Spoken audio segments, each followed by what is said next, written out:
What's up everybody, Marco again, and today it is time for a new tutorial. So now you will learn how you can make this.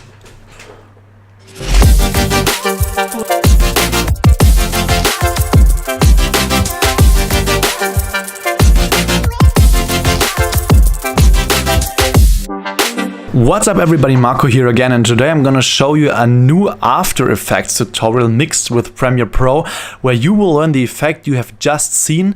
It is the effect where you can zoom in through any object, in this case through my fingers, and then end up in a new composition or in a new layer, however you want to call it. Okay, so let's directly get started. As you can see, I've already selected a new Premiere Pro project, called it Tutorial 2 in this case. Selected and imported everything I need for this. In this case it is only 2 clips, so we have these clip you can see here at the moment, and we have my intro clip, and cut it already in the right position where we want to have our transition. In this case my finger is going up, staying there for 1 second or 2 seconds, and then the transition is there. And that's all we can do in Premiere Project. Now make sure you select these two, make a right click and go to Replace with After Effects Composition. So now this is opening in After Effects. It could be loading some time on your computer because I already had open After Effects, and normally it would now start opening, loading the files, and that could last some seconds.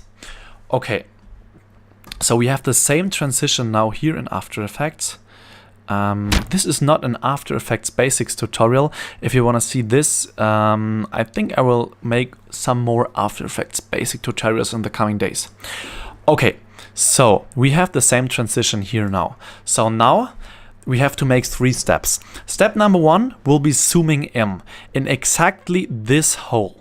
First problem is, if we want to zoom in, we will land around here in the middle of our actual frame, and that's why we have to tell the computer where he has to zoom in.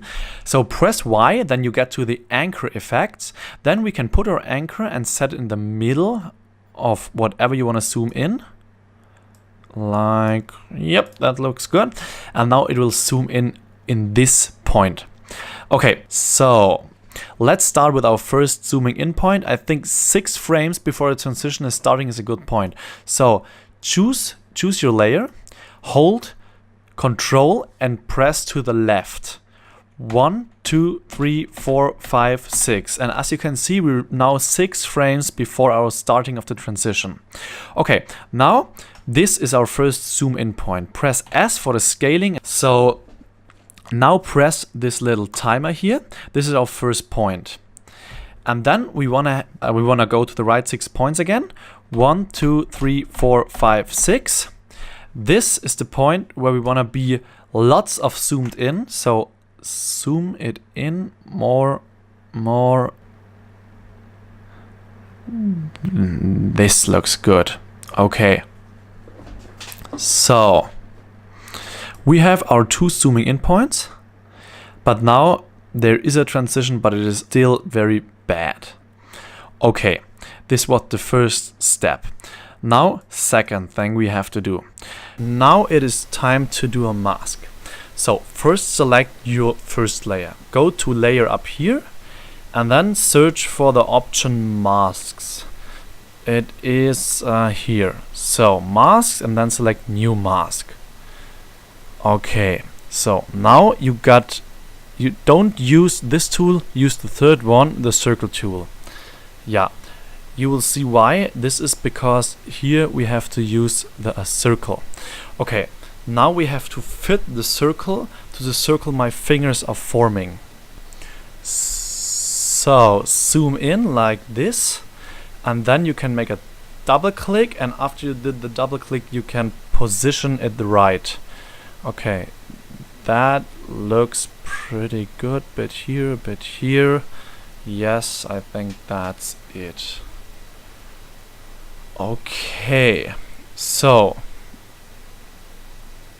now zoom out again, and then you can see, okay, the layer now, the mask is fixed to my fingers.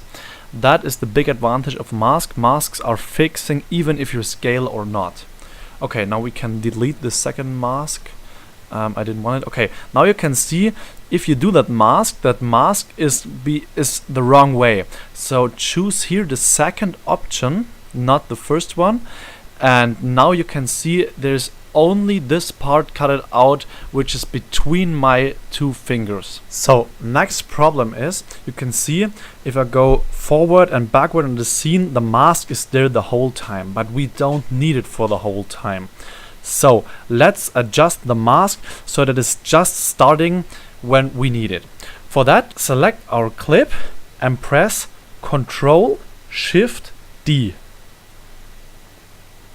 So now we duplicated the clip. We have 2 times the exactly same thing. Now go to the second one, open the masks, and then you can delete the mask for the first clip. So now we deleted the mask for the first clip, but it is still existing in the second. If we go forward, you can see it here. Okay, that's it so far. Now adjust the second clip, our intro, to exactly the point where this mask is starting. Like this looks good. Okay. So next thing we have to do is the mask transition, because you can see the mask is starting very rapidly and that does not look very smooth. So go to the first clip, go to masks, and then you can do some mask settings. And here you can see the second option, and you don't have to type in anything. You can adjust it, yes, like this here. Okay, now let's try this. So you can see if we go 1 frame in here, you can see this mask is very smooth now. Okay, let's close this again, and now we have a smooth transition. And the last thing we have to do is to work on the opacity so that this second clip is not starting that rapidly. For that, open the effects up here in the second clip, and then there's a last point in English called opacity. So make a first keyframe here. And let's start at, I think 10% is a good point. Yeah, that's it. So now we go inside the second point where the opacity should be 100% and set here 100%. This was finally our last step, and now if we zoom inside, you can see this is such a smooth opacity now, and the transition is very smooth now. Yes, I know, that was a lot of input, but practice this sometimes. If you didn't understand any scene, just repeat it, go back and look at it again, and I'm getting some minutes for this and you will understand it better.